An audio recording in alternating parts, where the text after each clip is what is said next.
That was the guy. I knew this guy and his wife. We hung out together. I picked his brain. Meet the former Pentagon scientist who says psychics can help American spies. ESP Wars, East and West, an account of the military use of psychic espionage, as narrated by the key Russian and American players. Here's the guy, John Alexander. Not only did he head up the remote viewing psychic espionage program, where they trained people up in these abilities and they sent them off in their astral bodies over to Russia to spy on Russian activities and secret documents. And it's like, are you kidding me? This is for real? This was for real. He's also the guy who developed non-lethal weapons. He's the person behind, that sticky foam you spray on people, and bear spray, pepper spray, rubber bullets. All of this stuff came from him, including acoustic weapons. All of it came from this guy. I have to say that my time spent with him and his wife and having dinner and hanging out, and I took his course at CIHS, where he trains people how to prove to themselves that you have yourself the ability to go out of your body and do remote viewing. That was a mind blower.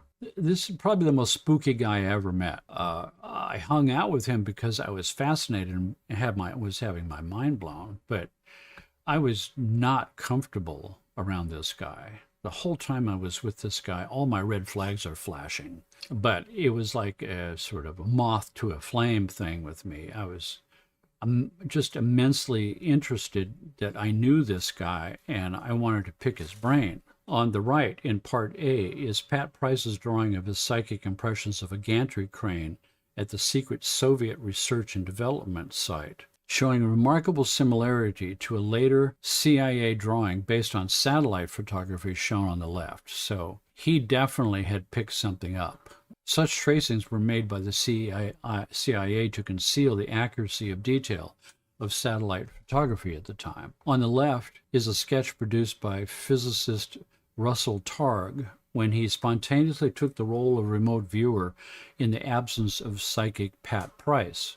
On the right is a photograph showing the target, which was an airport on an island off San Andreas, Colombia. Targ correctly saw that there was an ocean at the end of the runway. Former Secretary of Defense William Cohen is pictured during his appearance before the 9/11 Commission on Capitol Hill, March 23, 2004. I was impressed by the concept of remote viewing, Cohen tells Newsweek. Part of the appropriations fund from Congress for millions of dollars channeled into the Pentagon and the CIA to develop their psychic spy program, the remote viewing psychic spy program. And when John Alexander left that, they were in their beginning phase of psychic assassins, people who were going out to not so much observe, but to interact physically, stop people's hearts. And the beginning program of that was these psychics staring at a goat in the CIA headquarters to see if they could screw around with this physical function and cause it harm psychically. Human beings are a weird species, and the flying saucers do lock their doors when they fly by.